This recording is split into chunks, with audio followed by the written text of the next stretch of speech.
Hello friends, welcome back to my channel, The Joy of Learning CSE. In this unit, we will understand what cybercrime is, why it has become one of the biggest challenges in today's digital world, who commits these crimes, the different types of cyber criminals, and the legal framework available in India to deal with them.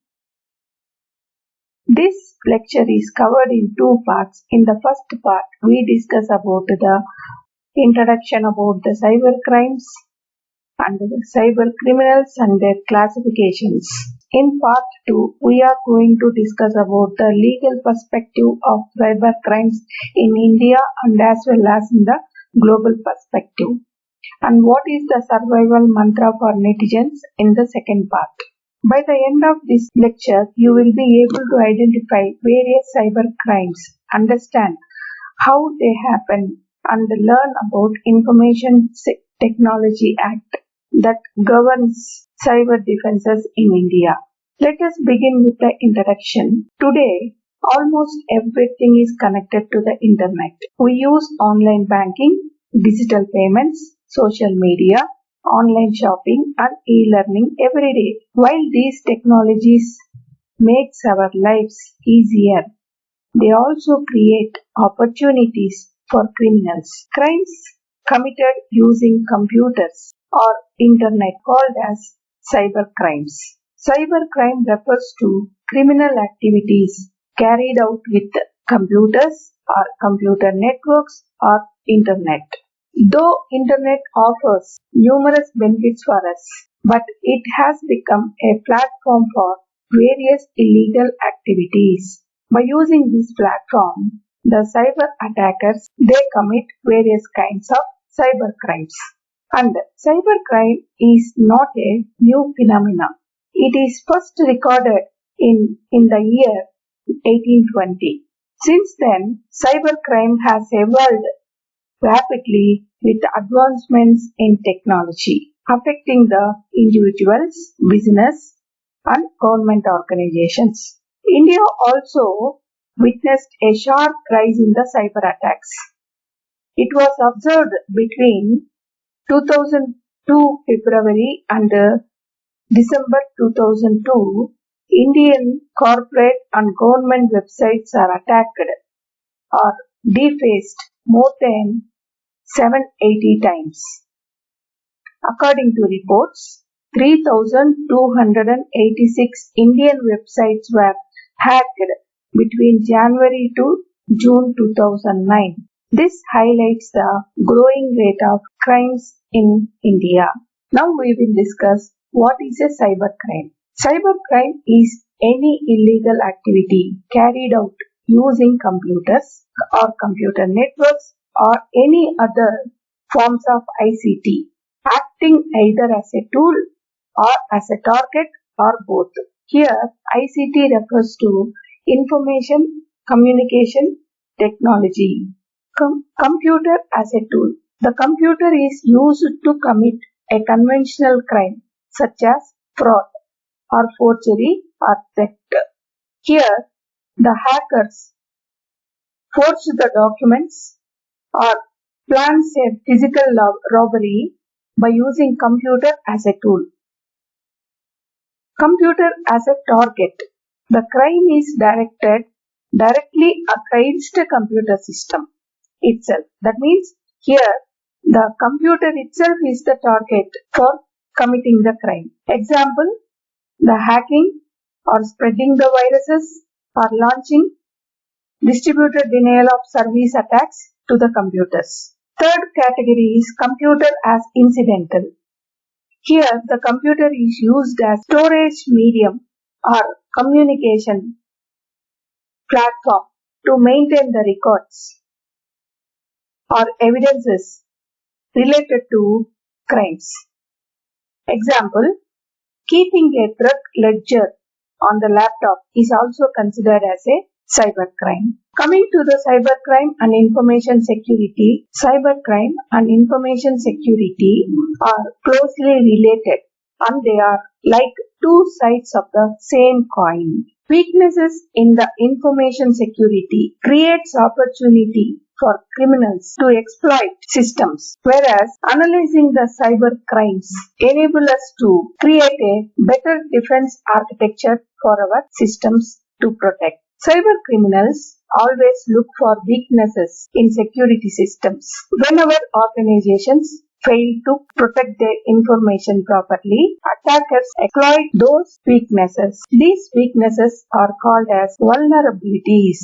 Information security refers to policies, technologies, and practices utilized to safeguard critical data assets and valuable information. The primary goal of information security is to maintain confidentiality, integrity, and availability. It is called as CIA triad. If any of these properties are violated, it may lead to cybercrime. That is, any unauthorized modification or exposure of the data or information or disruption of data in any form will be considered as a cybercrime and is basis for cybercrime prosecution. Let us see the detailed description of CIA. C stands for confidentiality. It ensures information is accessible only to the authorized person. It prevents the unauthorized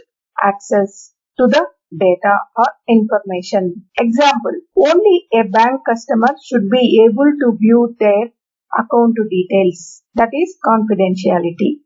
Coming to integrity, information should remain accurate and should not be altered without authorization. That is called integrity. For example, students' examination marks should not be changed. Availability means ensuring authorized users able to access information whenever required. They get uninterrupted access to the information. For example, an online banking website should remain available even during peak hours. If any one of these principles, confidentiality or integrity or availability, is violated, it results security breach. Why do we study cybercrime? There are several reasons. The first reason is internet users are increasing every year. More users means more opportunities for attackers. That is exponential user growth. The second one is transition of critical assets. That is most of our information such as bank accounts, other details, health records and educational records are stored digitally and are heavily dependent on the online network. Third reason is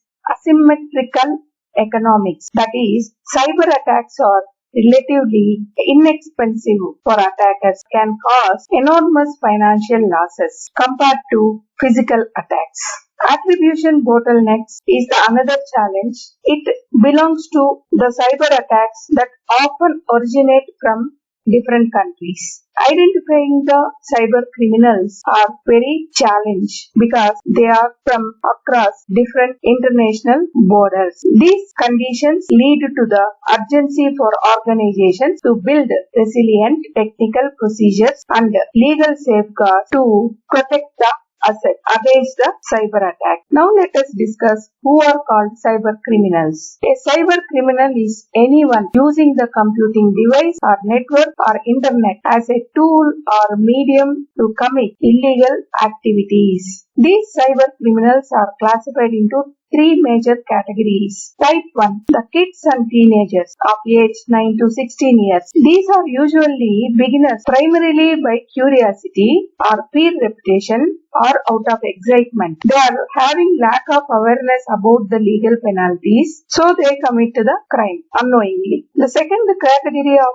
cyber criminals are disgruntled employees. These are persons working in the organization. They are called as insiders who attack their own organization due to dissatisfaction or revenge. Since they already know the company's systems, they possess the structural system knowledge, they can be extremely dangerous. Third category of cyber criminals are professional hackers, or crackers. These are highly skilled individuals. The common motives of the cyber criminals are: the first common motive is financial gain, such as stealing bank details, finding the identity of the persons, demanding for ransom payments, and executing credit card details, theft, etc.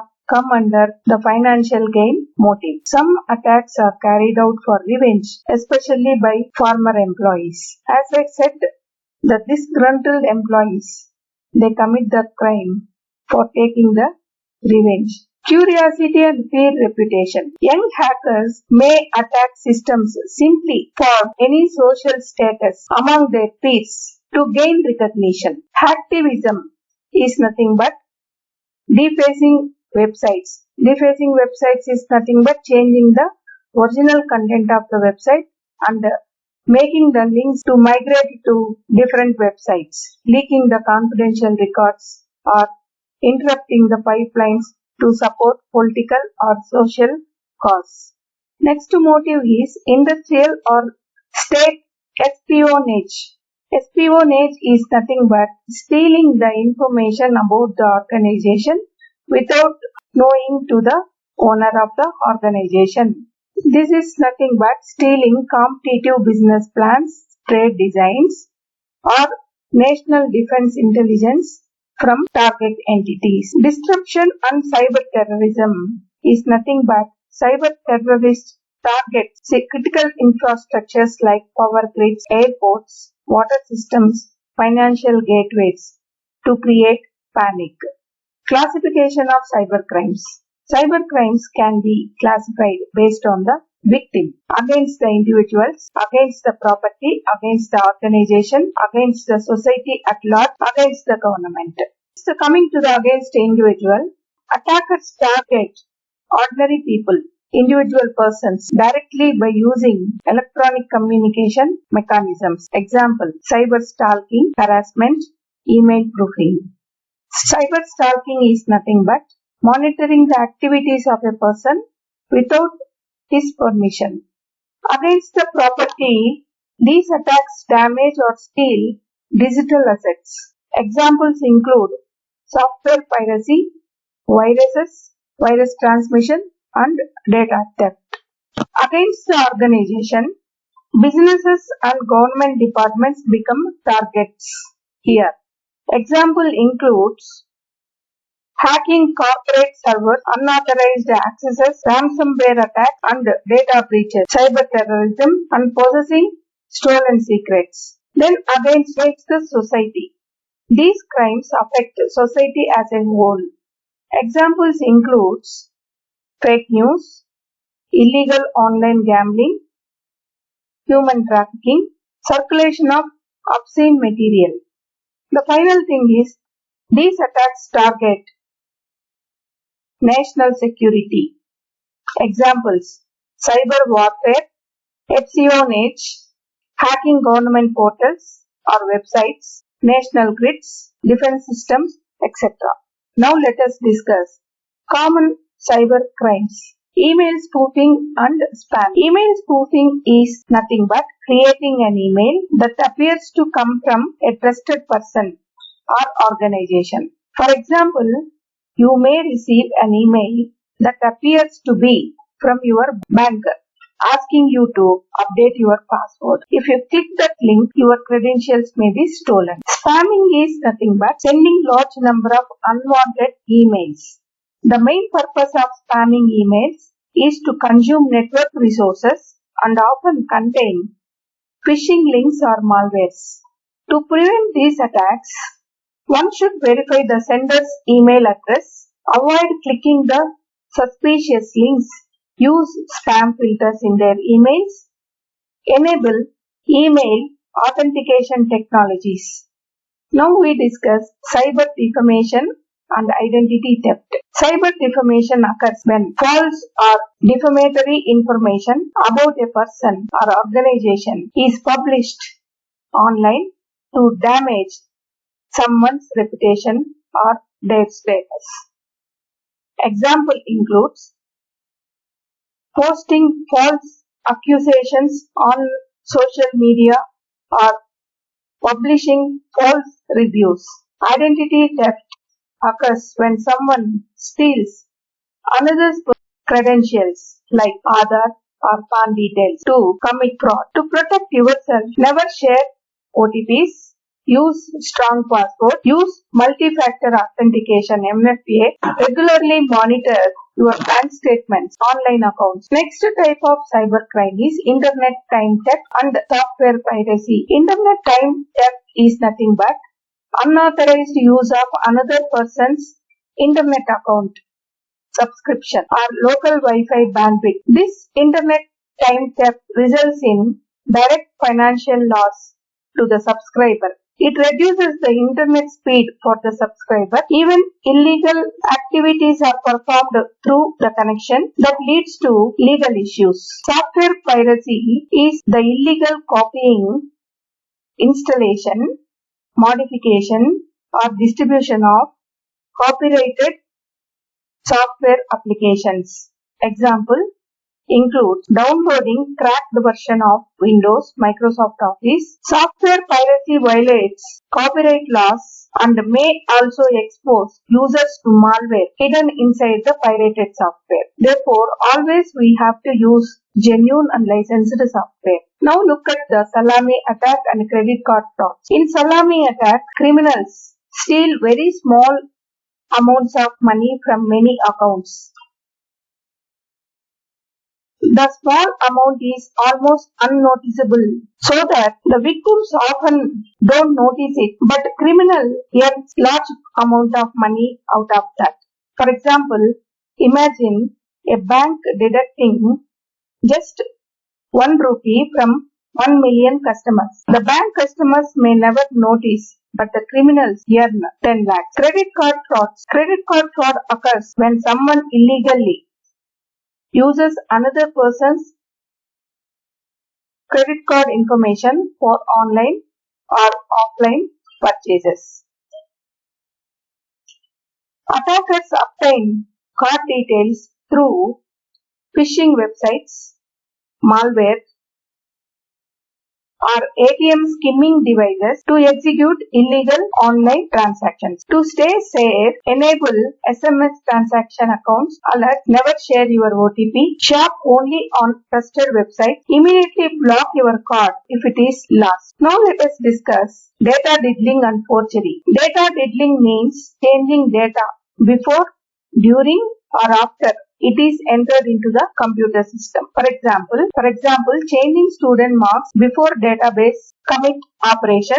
This can be avoided with strict input validation and access control mechanisms. Forgery means cheating or modifying electronic documents. For example, fake degree certificate, fake digital signatures, altered invoices, fake electronic contracts are some of the examples for forgery. Next we discuss webjacking and news group spam.